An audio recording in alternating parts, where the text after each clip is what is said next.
Hi friends, అందరూ ఎలా ఉన్నారు? ఈరోజు మీకు ఏం చూపించాలనుకుంటున్నానంటే ఫ్రూట్ సలాడ్ చేద్దాం అనుకుంటున్నాను. దీనికైతే ముందుగా ఏం కావాలంటే పాలు అయితే 1/2 లీటర్ తీసుకున్నాను. ఈ పాలు వచ్చేసరికి క్రీమ్ మిల్క్ అండి.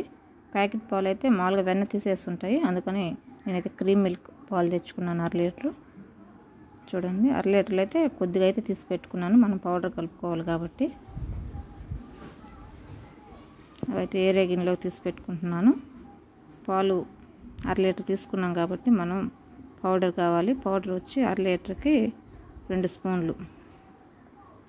1/2 లీటర్ పాలకి 2 స్పూన్లు పౌడర్ వేసుకోవాలి. మరి ఎక్కువ వేసుకున్నా కూడా టేస్ట్ బాగుండదు. పౌడర్ వచ్చేసరికి చూడండి, కస్టర్డ్ పౌడర్, వెనిలా ఫ్లేవర్ ఇది. 1/2 లీటర్ పాలకి 2 స్పూన్లు తీసుకోండి. 2 స్పూన్లు వేసుకొని ఇప్పుడు వచ్చేసరికి మనం పాలు తీసుకునేసరికి నేనైతే నాన్ స్టిక్ కడాయిలు తీసుకున్నానండి.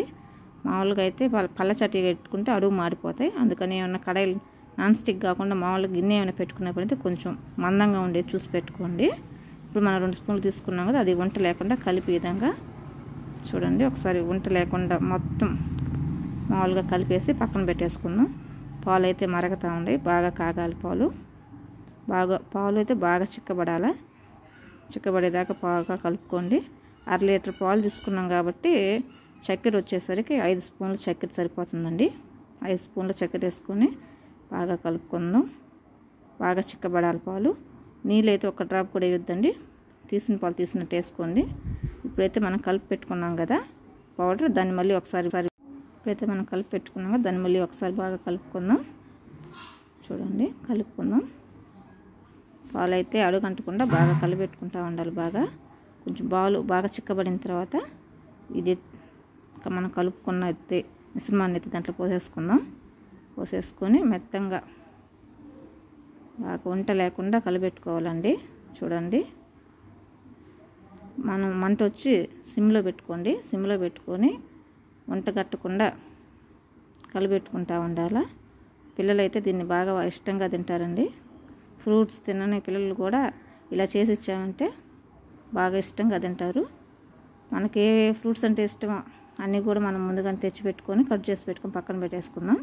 ఇదైతే బాగా చిక్కబడాలా, మనం లో ఫ్లేమ్లో పెట్టుకొని బాగా కలుపుతూ ఉండాలా. చూడండి, నేనైతే ప్రస్తుతానికి 1/2 లీటర్ పాలే తీసుకున్నానండి. పాలు కానీ బాగుంటుంది. చూడండి, ఇలా కలిపెట్టుకున్నప్పుడు ఇంటికి విధంగా కొంచెం చిక్కగా అనిపించేదాకా కలిపెట్టుకోండి. మళ్ళీ ఎక్కువైనా కూడా వైప్స్ బాగుంటుందో. ఇప్పుడైతే నేను గ్యాస్ ఆపేసాను. ఇది చల్లారే లోపల మనకి ఏమేమి ఫ్రూట్స్ కావాలో అవన్నీ కట్ చేసి పెట్టుకుందాం. నేనైతే అరటిపండు,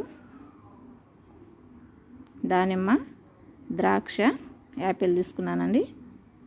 చూడండి, ఇవన్నైతే ముందు ముక్కలుగా కట్ చేసి పక్కన పెట్టుకుందాం. అంతలోకి ఇది బాగా చల్లారిపోయింది. ఇది నేరే గిన్నెలో తీసేసుకున్నాను. చూడండి, వేరే గిన్నెలో తీసుకున్న తర్వాత మనం అయితే ఫ్రూట్స్ అన్ని సన్న ముక్కలుగా కట్ చేసి సపరేట్గా పెట్టుకుందాం. ఒకసారి అయితే ట్రై చేయండి, చాలా టేస్ట్ బాగుంటుంది. నేను కూడా మా చెల్లి చేస్తుంటే చూశాను, తర్వాత నేను కూడా ట్రై చేశాను, బాగా వచ్చింది. అందుకని ఇప్పుడు మీకు చెప్తున్నాను. ఫస్ట్గా దానిమ్మ గింజలు వేసుకున్నాను. తర్వాత వచ్చి ద్రాక్ష,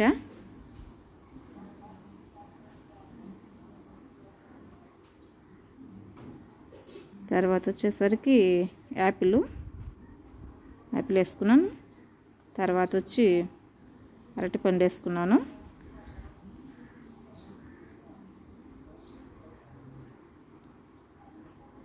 ఇవన్నీ బాగా కలుపుకొని ఒక అర్ధగంట సేపు కానీ ఫ్రిడ్జ్లో పెట్టేసామంటే బాగా టేస్ట్గా వస్తుంది. టేస్ట్ అయితే చాలా బాగా ఉంటుంది. ఒకసారి అయితే ట్రై చేయండి. ఇవంతా బాగా మెత్తగా ఇవన్నీ బాగా కలుపుకొని ఎత్తి ఫ్రిడ్జ్లో పెట్టేసుకుందాం. ఒక అర్ధగంట తర్వాత తీసి తిన్నామంటే చాలా బాగుంటుంది. ఈ వీడియో నచ్చినట్లయితే లైక్ చేయండి, షేర్ చేయండి, సబ్స్క్రైబ్ చేయండి.